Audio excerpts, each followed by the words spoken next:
Hey all, here at OS Reviews. You're watching our unboxing and first impressions look at the red edition of the Meizu Pro 7.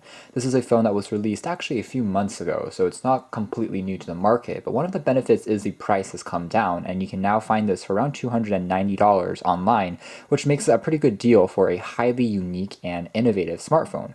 Meizu is also one of the better Chinese brands in my opinion as far as creating original devices, and they use Flyme OS. The Pro 7 and the Pro 7 Plus are unique phones because they actually have a secondary display on the back as a quick refresher. It's a 2-inch AMOLED panel that can be used to display notifications. So when the phone is turned over, you can still interact with it to play songs, look at weather updates, things like that, which is actually pretty cool conceptually. The phone also has dual cameras, so it can capture bokeh looking images. It has 12 megapixel sensors and a 16 megapixel camera for selfies on the front, has 4 gigs of built-in RAM, and the processor is either the Helio P25 or the Helio X30, and that's either an octa-core or a deca-core chipset depending on the version that you pick up.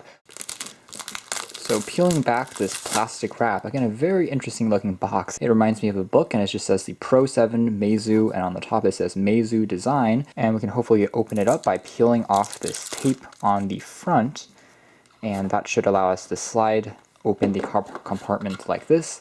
Again, made out of plastic, and inside we have another box. So there's an inner compartment, and setting this off to the side, we have the phone sandwiched in between this little box inside, which is a very unusual way of presenting the phones, but again, very unique. Again, we have the Meizu Design logo, we have a SIM ejector tool, we can pull out the phone, which in this red color is extremely vibrant and colorful.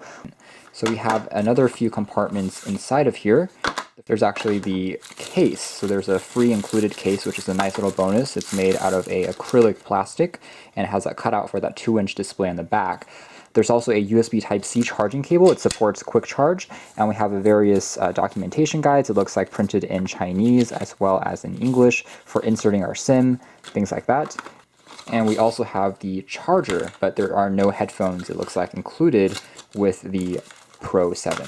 Coming back to the phone now, again, a very vibrant shade of red. If we peel back this protector on the back, again, we have that 2-inch touch screen, which is an AMOLED panel, that dual camera setup with dual tone LED flash. This is a unibody phone, as you'd expect from a flagship product, and it feels extremely well made. We have just embedded antenna bands on the top and the bottom, and we also have the USB Type-C. There is a standard headphone port, which is nice to see. Meizu actually started off about 10 years ago making MP3 players and MP4 players, so they are also known for making quality audio devices, so hopefully the sound quality of this will also hold up.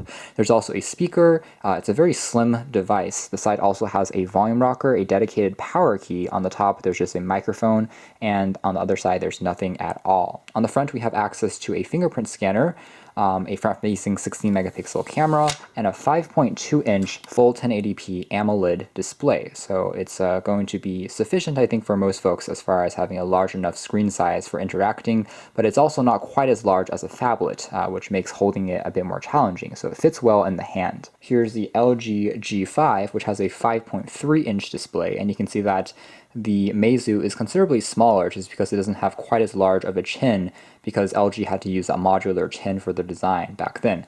But you get the idea. The size is pretty similar in terms of that overall footprint. It's not quite as elongated as some of the newer crop of phones with 18:9 or 2:1 aspect ratios, maybe having a slightly larger screen-to-body ratio, but this one still is, overall, I think, pretty attractive looking. It's a classic looking design. Alright, so let's set up our region, and the font size is quite large, it seems like, on Flyme OS. We have relatively small bezels on the left and the right, just larger on the top and the bottom. Again, more of a slightly older / more classic design than what we see today, but nonetheless it still looks pretty attractive. Let's try adding our fingerprint onto the scanner on the front, and it seems to be quite sensitive. There's haptic feedback, so the phone physically vibrates whenever you tap on it. We have a prompt for the secondary display, which we can activate simply by flipping over the phone. It has an accelerometer, of course, or I can also double tap to activate the screen. Again, a very nice looking panel in terms of contrast because it's AMOLED, and there's also that Meizu logo on the bottom. Overall, it looks like a pretty elegant and distinctive design from the rear. Definitely very different looking from any stock experience. All the icons are very flat looking, and there's no consolidated app tray, so all of our apps are scattered on unlimited pages, which we can populate with more programs and widgets as we download more. So a little bit, again, reminiscent of iOS in that sense, and we can drag down to have the notification shade, and I believe you can also access this menu just by using the gesture of swiping up from the bezels to the top. So that's a motion that we also see now in the iPhone 10, along with in the original HP and Palm Pre. So it's nice to see that also come into an Android device.